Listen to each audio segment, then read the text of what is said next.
네, 오늘 디테일 얘기 좀 하려고 해요. 사실 이게 다른 얘기를 하려고 했었는데 그 얘기 하기 전에 요 얘기를 먼저 하는 게 제가 뭐 아까 전에 하고 싶었던 얘기를 하는 거에 대해서 좀 도움이 될 것 같아가지고 디테일 얘기를 먼저 한번 해보겠습니다.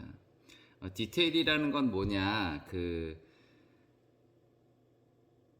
어, 디테일을 설명하려니까 되게 어렵네요. 이게 도면으로 보면은 이런 거예요. 방금 약간 좀 황당했어요, 제 스스로. 도면으로 보면은 이런 겁니다. 이렇게 세밀하게 하나하나 다 결정을 하는 거예요. 그러니까 건물의 큰 윤곽 같은 걸 정하고 뭐 이렇게 구조를 이제 크게 정하고 이제 이 끄트머리 마무리 뭐 이런 거 뭐 이렇게 이런 줄무늬를 할 거냐 뭐 이렇게 이쪽으로 뭐 줄무늬를 보낼 거냐 뭐 이런 거에서부터 이런 뭐 탄성은 얼마나 줄 거냐 뭐 이런 세세한 어떤 실질적으로 이제 그 만져지는 부분 그리고 뭐 실질적으로 물을 맞거나 뭐 단열을 하거나 뭐 이렇게 시각적이거나 뭐 이렇게 촉감적으로 뭐 이제 지각적인 측면에서 실질적으로 공간과 관계하는 모든 것을 결정하는 걸 이제 디테일이라고 보면 될 것 같아요. 그래서 그 신은 디테일 안에 있다라고 그 유명한 미스 반데로에 님이 말씀하셨죠. 그 근대 사거장이라고 네 명의 위대한 그 현대 건축의 거장 하면 이제 르크로부제라고 아마 들어보셨을지도 모르겠고 미스 반데로의 월터 그로피우스 그다음에 또 누구 있죠? 가우디는 아닌 것 같은데 네, 컨닝하고 왔습니다. 제가 프랭클 로이드 라이트 그 유명한 미국 건축가를 좋아하긴 하는데 그렇게 막 잘 알지는 못해가지고 순간 기억이 안 났었습니다. 그래서 이 근대 사거장 중에 한 명인 이 미스 반데로이고 이분이 하신 게 프란스 워스 하우스라고 되게 좀 유명하고 되게 아름답습니다. 근데 이게 다 통창 유리라서 이거 뭐 사람이 살 수 있는 공간인가 뭐 그런 얘기도 있는데 저 한번 가봤거든요. 저는 살 수 있을 것 같아요. 뭐 지금 살고 있는 집도 만만치 않게 오픈이 돼 있어가지고 바르셀로나 파빌리언이라고 보셨을 거예요. TV 광고 속에서도 최근에 나왔던 것 같은데 그리고 시그램 빌딩 우리나라 종로에도 비슷한 게 있는데 카피입니다. 종로에 있는 게 카피고 원래가 이제 시그램 빌딩 뭐 이런 걸로 해서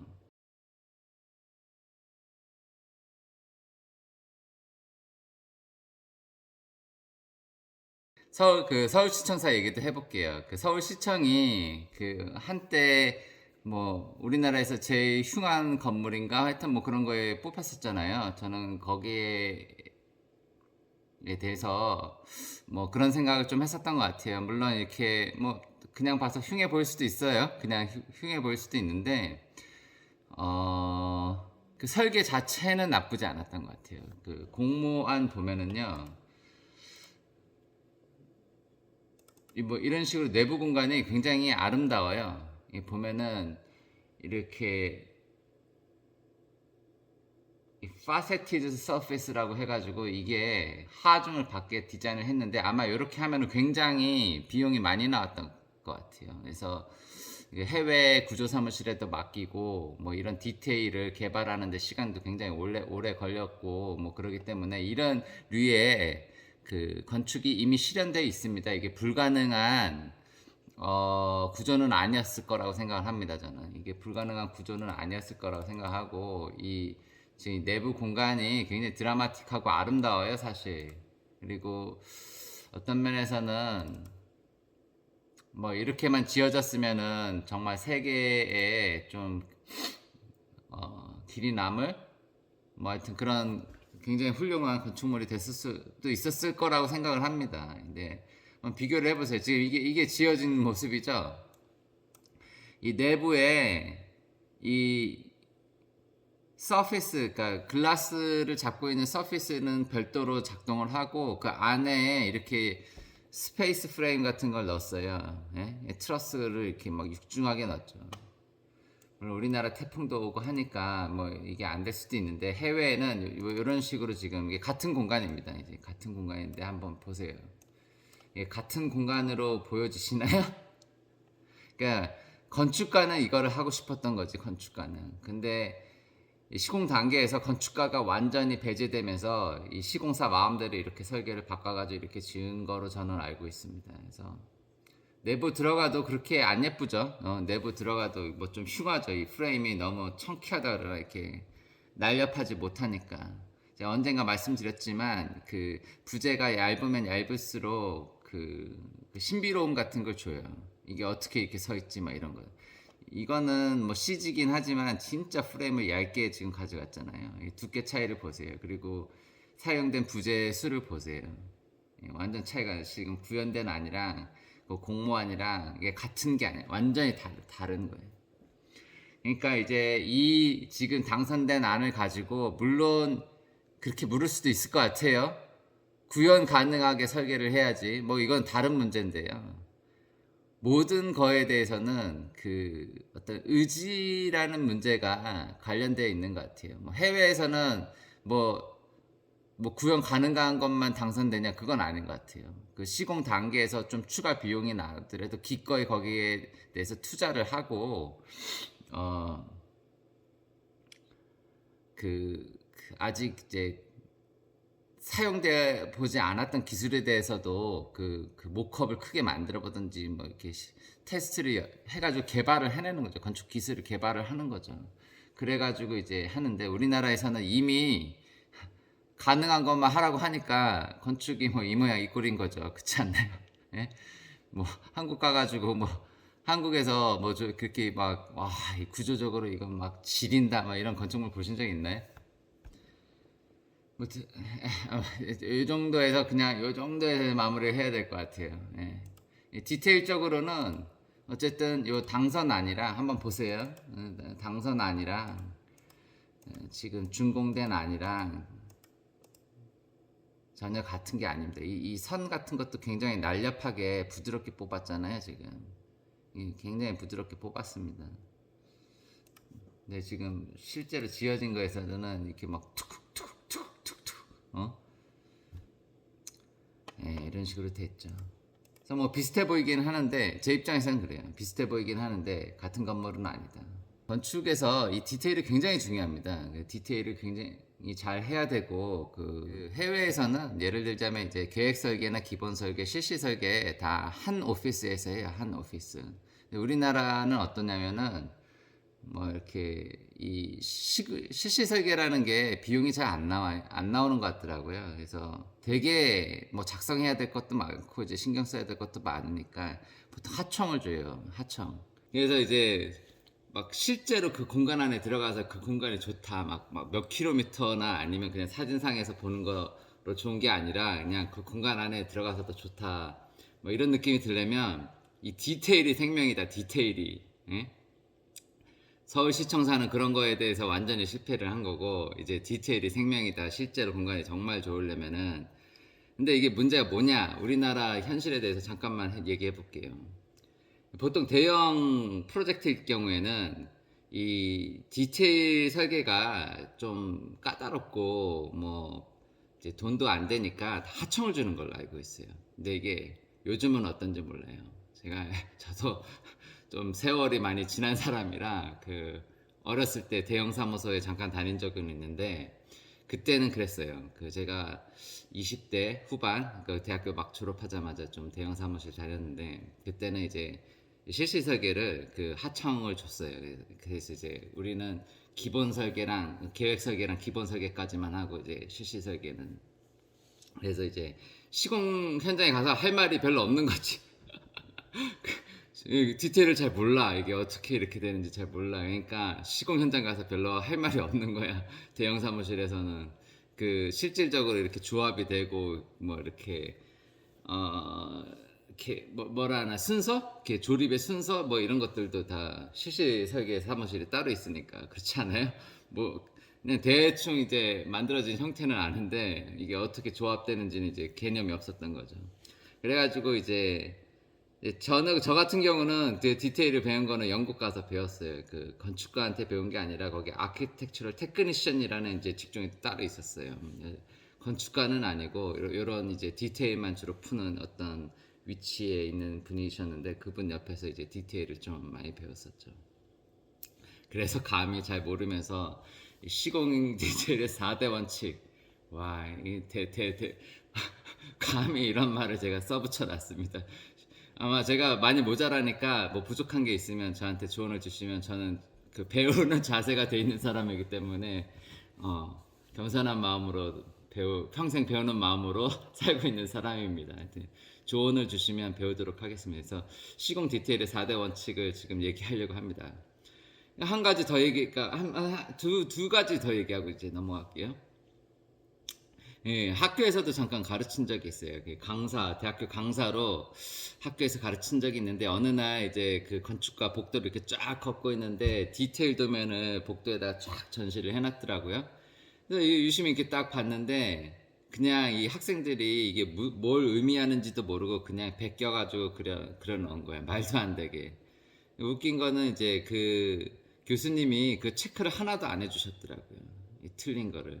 보통은 이렇게 우리 반은 이런 걸 해. 뭐 우리 학생들은 이런 걸 되게 잘해 하면은 보통 교수님들이 이렇게 체크해가지고 다 맞게 해서 그 응용해가지고 뭐 기본 디테일은 뭐 교과서나 아니면 뭐 레퍼런스 북에서 이제 찾아서 하지만 이제 학생들 디자인에 적용될 디테일은 교수님들이 이제 잡아주지 않나요? 뭐 그런 게 없이 그냥 너무 심하게 그냥 그 책에서 베껴온 거를 말도 안 되게 이렇게 그려가지고 이렇게 복도에다가 붙여서 전시를 하고 있더라고요. 그래서 제가 속으로 그런 생각을 했죠.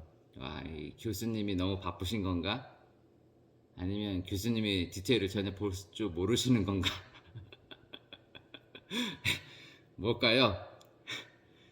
지금도 비슷한 이렇게 너무 인생을 살면서 그 냉소적이면 안 되는데 그죠? 네, 또 한 가지는 제가 돈이 하도 없어가지고 노가다를 잠깐 뛴 적이 있어요. 노가다를 잠깐 뛴 적이 있는데 이 원리 원칙을 모르고 저도 원리 원칙을 100% 아는 건 아닙니다. 저도 약간 그 디자이너에 가까운 것 같아요. 기술자보다는 저는 이제 디자이너에 더 가까워서 원리 원칙을 이제 100% 아는 건 아닌데요. 이 목수님들 보는, 그러니까 시공 현장에서 이제 목수님들 이렇게 배우는 거 보면은 그냥 이제 팀장님이라고 부르던데 요즘에는 옛날에는 뭐 오야지라고도 불렀잖아요. 그 마스터가 그냥 도제 가르쳐 주는 식으로 이제 보통 이제 배우잖아요, 현장에서. 그러면은 이게 뭘 의미하는지 모르고 그냥 배우죠. 보통 질문을 잘 못 하잖아요. 도제는 장인한테 질문을 잘 못 해. 근데 그런 상태로 이제 독립을 해가지고 건물을 이제 짓고 다니는데 자기 오야지가 이렇게 했으니까 그냥 자기도 그렇게 하는 거야. 그리고 그게 응용을 해서 이게 다르게 적용을 해야 되는데 그러지 못하고 그냥 약간 막무가내로 여기저기 그 뭐 그렇게 안 해도 되는데 그렇게 하고 꼭 이렇게 해야 되는데 그렇게 또 못하고 뭐 이런 게 좀 있더라고요. 제가 시공 현장을 돌아다니면서 느꼈던 겁니다. 그래서 뭐 아카데미에서는 아카데미 자체에 대해서 그렇잖아요. 세 군데가 다 문제지. 디테일에 대해서. 결국 제가 하고 싶었던 말은 이건 것 같아요. 학교는 학교 나름대로 디테일을 볼 줄 아는 사람이 별로 없고, 뭐 설계사무소는 설계사무소 나름대로 또 디테일을 볼 줄 아는 사람이 또 별로 없고, 또 시공 현장에서는 시공 현장에서 또 디테일을 볼 줄 아는 사람이 별로 없고, 총체적인 문제죠. 네? 우리나라 건축에는 신이 없죠. 신적인 아름다움 이런 것도 생기기 힘든 것 같아요. 미스 반데로에가 말했던 것처럼. 그래서 어쨌든 디테일은 되게 다양하고 수십, 그러니까 사람 지문처럼 비슷해 보이지만 그 사람 지문 보면은 좀 비슷하잖아요. 근데 이렇게 세세히 보면 다 다르듯이 건축 디테일도 비슷해 보이지만 다 다를 수가 있어요. 근데 그거를 적용을 할 때 원리 원칙을 알아야 되겠죠. 그래서 이거는 일단 옆으로 잠깐 해놓고 요거를 키고 한번 해볼게요. 뭐 이제 단순하지만 제가 이제 다음에 하고 싶은 얘기가 벽돌벽 얘기, 치장 벽돌벽 얘기이기 때문에 그냥 요걸로 이렇게 한번 해보겠습니다. 그래서 보통 치장 벽돌벽이 그 독립적으로 서 있게 지금 시공되는 데가 아직도 많아요. 그 인터넷 보면은 이게 긴결철물이라고도 하고 영어로는 월타이라고도 하고 그러는데요. 이렇게 연결을 해야 돼요. 이렇게 이 프라이머리 스트럭처라고 하죠. 이게 지금 실질적으로 모든 집의 모든 하중을 받고 있는 거를 이제 프라이머리 스트럭처라고 할게요. 이제 지금 철근 콘크리트조죠. 이 기호는 철근 콘크리트조라는 표시입니다. 그래서 철근 콘크리트의 프라이머리 스트럭처에 이 외단열 한 50mm를 주고 요 중간에 공기층이 있고 그 바깥에 이제 캐비티가 있는 것 같아요. 그 바깥에 이제 치장 벽돌벽이 있는 것 같아요. 그러면은 중요한 게 뭐냐면은 이 모든 마감재라든지 뭐 여기서는 이제 마감재인데요. 그 예를 들자면 약간 돌출되어 있는 부분, 뭐 발코니를 이제 붙일 수도 있어요. 발코니를 붙일 수도 있고, 뭐 지붕 처마를 붙일 수도 있고, 뭐 뭐든 이제 갖다 붙일 수가 있잖아요. 건물 외벽에. 무조건 프라이머리 스트럭처에 갖다 붙여야 되는 겁니다. 그래서 그 갖다 붙이는 거에 대한 하중을 프라이머리 스트럭처에서 계산이 돼야 돼요. 근데 우리나라 그 주택 현장, 특히 조금 규모가 큰 현장은 다른 것 같은데 주택 같은 현장은 아직도 제가 이 긴결철물 있잖아요. 이런 그 월타이 써가지고 그 시공하는 현장을 인터넷에서는 봤는데 제가 이제 제 동네 주변에 돌아다니면서는 아직도 본 적이 없습니다. 제 현장 빼고는. 예. 첫 번째, 모든 마감재라든지 부속 구조물은 프라이머리 스트럭처랑 그 긴결하게 연결이 돼야 된다. 긴결성 1번 긴결성입니다. 예. 그리고 2번 연속성에 대해서 말씀드릴게요. 2번 연속성은 요거 가지고 말씀드릴게요. 예, 보면은 이게 이거는 블록벽인 것 같고요. 블록벽. 이거는 이걸 철근 콘크리트라고 볼게요. 요 부분은 이게 단면도고 이게 평면도인 것 같아요. 평면도. 요 오른쪽에 두 개가 평면도고 왼쪽에 두 개가 단면도입니다. 이거는 이제 수직으로 보는 거고 이거는 이제 평면도로 보는 거고. 보면은 이 단열재가 외단열로 이렇게 돼 있어요. 외단열로 이렇게 돼 있고 창문이 정확하게 단열재가 끝나는 부분에서 이렇게 연결이 돼 있어요. 이렇게 해서 쭉 내려와서 또 여기로 이렇게 연결이 되죠. 왜 이래야 되냐면은 요 창호에는 단열바라는 게 있습니다. 단열바. 예, 보시면 이 창문 프레임의 그 단면도거든요. 그 중간에 보면은 이렇게 그 단열바라는 게 있습니다. 이게 그 결로 콜드 브리징이라고 하죠. 콜드 브리징이 한국말로 뭐지? 한국말로 일단은 잘 못 찾겠어요.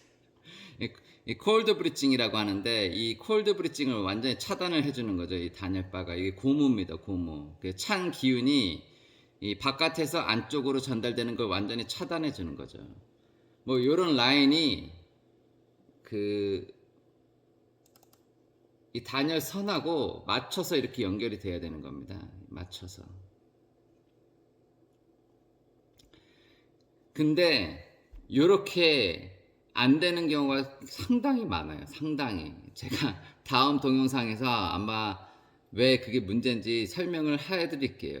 이게 되게 단순한 원리인 것 같잖아요. 이렇게 쭉 그 단열선을 끊기지 않게 연속적으로 연결하는 게 생각보다 쉽지 않습니다. 생각보다. 그리고 이거는 평면적으로도 이렇게 쭉 연결이 돼 있죠. 이 단열재랑 그 창호에 단열바가 쭉 일직선상에 연결이 돼 있습니다. 그래서 이 콜드 브리징이라 하죠. 이 재료를 타고 차가운 냉기가 안쪽으로 침투되는 거를 원천적으로 다 차단을 해주는 겁니다. 제 인터넷에 치장벽돌 디테일이라고 한번 쳐봤어요. 치장벽돌 디테일이라고.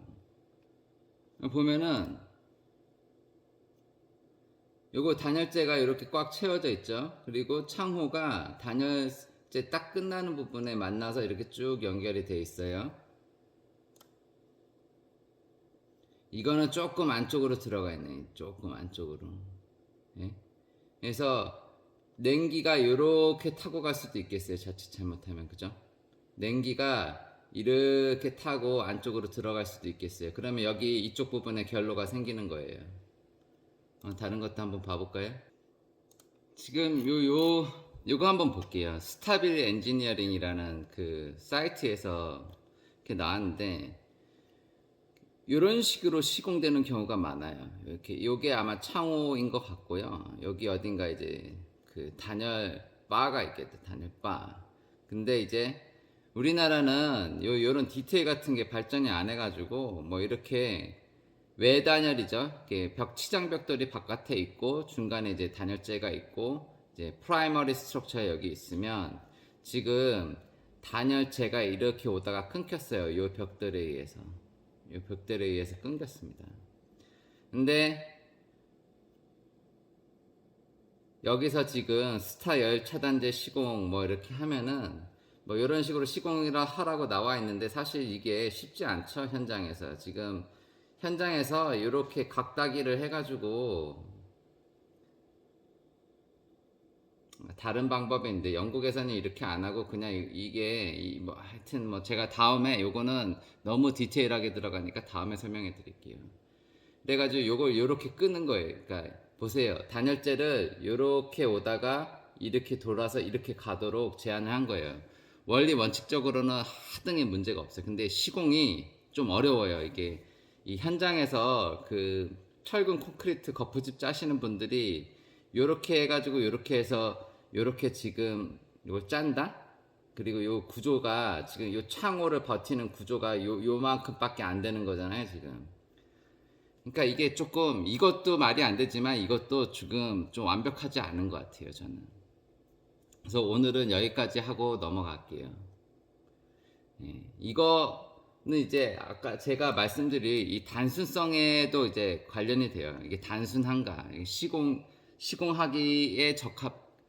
그러니까 이게 단순하다는 거는 시공 가능하다는 거죠. 복잡할수록 시간이 오래 걸리고 시간이 오래 걸리면 제가 말씀드렸듯이 비용이 많이 들어요. 그러면은 시공이 불가능하고 시간이 많이 들면 또 뭐라 하나 이게 각이 자꾸 수직 수평이나 뭐 이런 치수 오차가 자꾸 커진다 그러나 그런 게 있습니다.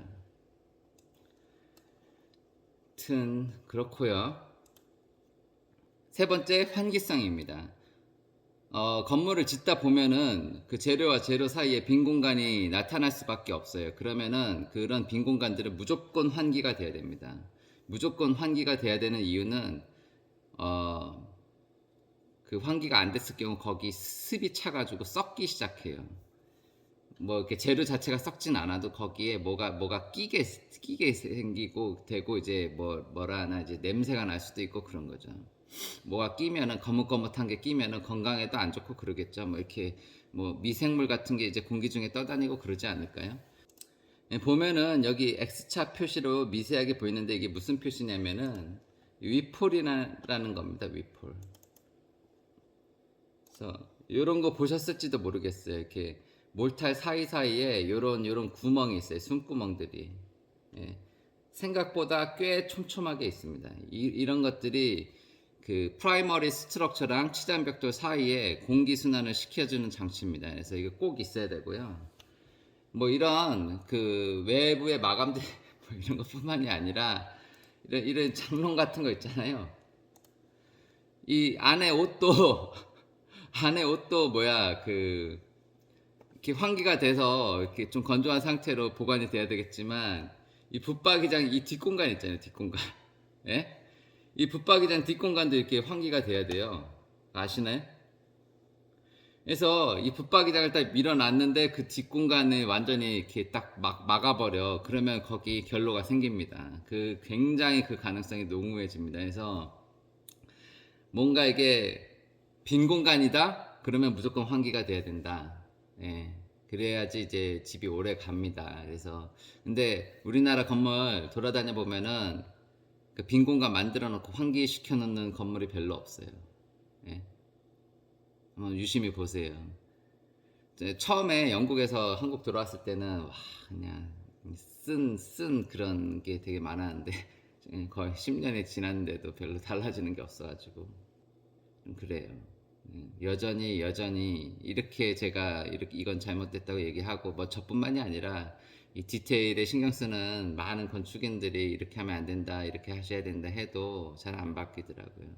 이 돈, 비용을 이길 수 있는 건 별로 없어요. 비용을 이길 수 있는 거는 그런 것 같아요. 그리고 마지막에는 단순성입니다. 단순성. 아까 말씀드렸듯이 이게 단순성은 아까 그거 보여드리면서 잠깐 말씀드린 것 같아요. 어쩔 수 없이 자꾸 이런 거 검색을 하다 보면 한국 패시브 건축협회에 자꾸 들어오게 되는데 여기에 올라온 질문이에요. 질문인데 이 디테일 자체는 별로 문제될 거는 없어 보이는 것 같아요. 그래서 단열선이 이렇게 좀 연결이 돼가지고 좋아요. 좋은데요. 이 현장에서 이렇게 지금 콘크리트를 짤 분이 별로 없어요. 콘크리트를 짤 분이. 그리고 이게 프라이머리 스트럭처라고 제가 말씀드렸잖아요. 이게 뭐 지금은 이렇게 짧아 보이지만 그래서 이게 전혀 문제가 없어 보이지만 예를 들어서 얘가 뭐 몇 미터짜리 창호예요. 그래서 몇 미터 5m, 6m짜리 창호인데 여기서 때리는 바람을 다 요 쪼가리로 받기에 충분하지 않은 것 같습니다. 저는 요 쪼가리 있잖아요. 지금 이게 200mm 콘크리트 벽이면 이거는 지금 100mm도 안 돼 보이는데 100mm도 안 돼 보이는 데다가 지금 제가 뭐라고 말씀드렸죠? 모든 부속품은 프라이머리 스트럭처에 갖다 붙어야 되는 거예요. 그러면은 이 창호도 뭐 5m가 됐든 6m짜리 창호가 됐든 이게 여기 이 프라이머리 스트럭처에 갖다 붙어야 되는데 이게 지금 충분하지가 않은 거죠. 이 두께가. 이거는 결코 이렇게 구현하기 쉬운 디테일은 아닌 것 같다. 뭐 이런 얘기 말씀드리고 좀 너무 복잡하고 너무 쉽게 해결하지 않까 뭐 그런 얘기 있잖아요. 뭐 잡으려다가 초가삼간 다 태운다? 그런 느낌이 드는 거예요. 빈대 잡으려고 초가삼간 다 태운다는 말이 있잖아요. 뭐 단열선 굉장히 중요하긴 하지만 단열선을 확보하기 위해서 너무 까다롭게 디테일을 풀 수가 없는 거죠. 이게 되게 최대한 단순하게 풀어야 되는 거죠. 그리고 끝나기 전에 끝나기 전에 한 가지 더 말씀드릴게요. 첫 번째로 돌아와가지고 요즘에 이슈가 되게 중요한 이슈 중에 하나가 있어요. 단열 성능인데요.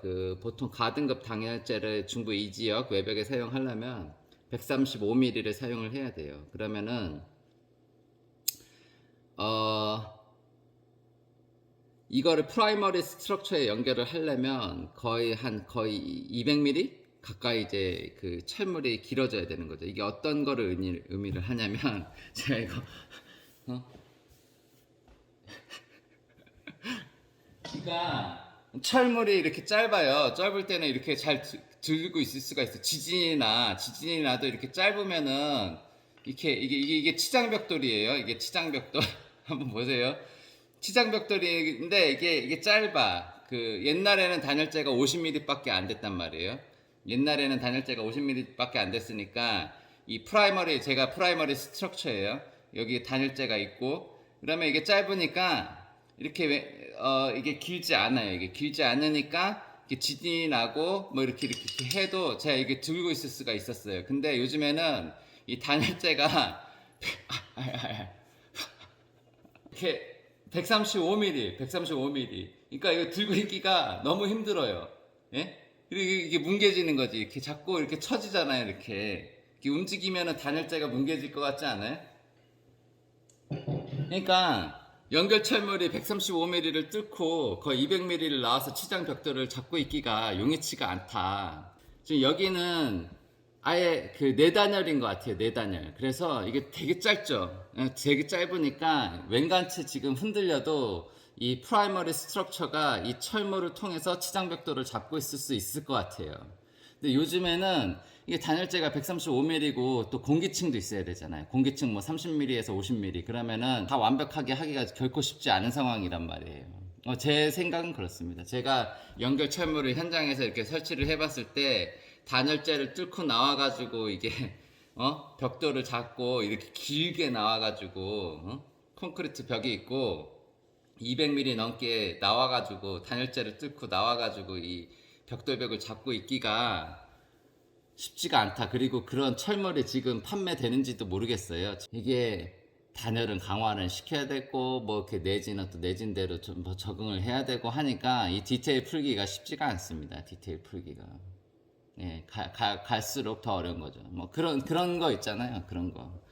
뭐를 하면은 뭐가 희생될 수밖에 없는 뭐 그런 거는 있어요. 직영공사가 어려운 이유 지난번에 얘기했는데 이거랑도 관련해서 얘기할 수 있을 것 같아요. 이게 시공의 원칙 원리에 대해서 좀 잘 모르고 이게 왜 이렇게 되는지 모르니까 공사 하시는 분들 되게 나이가 많잖아요. 요즘에 젊은 사람들이 그 시공 현장에 별로 없어요. 그 막내가 50세 뭐 50대에 50대 막내가 막 56세 57세 이러고요. 뭐 팀장 뭐 목수팀은 좀 다른데 그 약간 뭐 벽돌이라든지 뭐 형틀이라든지 이런 타일이라든지 좀 이렇게 그런 분들 보면은 그 오야지가 70대인 70대인 팀이 굉장히 많아요. 70대인 팀이 50대가 마치 막내고 막 이렇다니까요. 그러니까 해왔던 방식대로만 하시려고 그래요. 해왔던 방식대로만. 그러니까 새로운 디테일을 말씀드리고 이 디테일대로 해달라 하면은 이 이해도도 짧으시고 되게 어려워하시고 싫어하고 내가 건축을 30년 해왔어 막 이러나 대통령은 주택도 지었어 뭐 삼성 이건희 주택도 지었어 내가 말 그런 식으로 얘기하면서 자기 고집을 잘 안 굽히신단 말이에요. 그리고 해왔던 방식으로만 하시려 그래요. 그러니까 또 직영을 하고 이런 거에 대해서 잘 모르시면은 그런 말에 또 혹해서 넘어갈 수도 있는 거죠. 세월은 변하고 법규도 변하고 지켜야 되는 가치들이 달라지고 있는데 뭐 더 강화되고 있는데 그런 것들을 이제 잘 대화를 통해 가지고 설득을 해 가지고 원하는 결과물을 만들기가 되게 어렵겠죠. 직영공사를 처음 하신다면. 시공 디테일의 4대 원칙 알라 스튜디오에서 제안하는 겁니다. 알라 스튜디오에서 제안하는 한 거고 1번 모든 부자재 뭐 창호라든지 뭐 마감재라든지 뭐 이렇게 처마라든지 모든 거는 프라이머리 스트럭처에 직접 갖다 붙어야 되고 그 설계 단계에서 이 모든 요소가 하중 계산에 반영이 돼야 된다. 2번 연속성 단열선은 절대 깨지면 안 된다. 근데 의외로 현장에서 일하다 보면 단열선을 깨고 시공하는 현장이 굉장히 많더라. 그래서 짓자마자 결로가 생기는 그 건물들이 의외로 많더라. 3번 비어있는 공간들은 무조건 환기가 돼야 된다. 그렇게 설계가 돼야 된다. 그리고 뭐 환기구가 설치가 돼야 된다. 그리고 4번 최대한 단순하게 해야 된다. 여기까지입니다. 다음 시간에는 이것과 연결해가지고 또 다른 영상 한번 만들어 보겠습니다.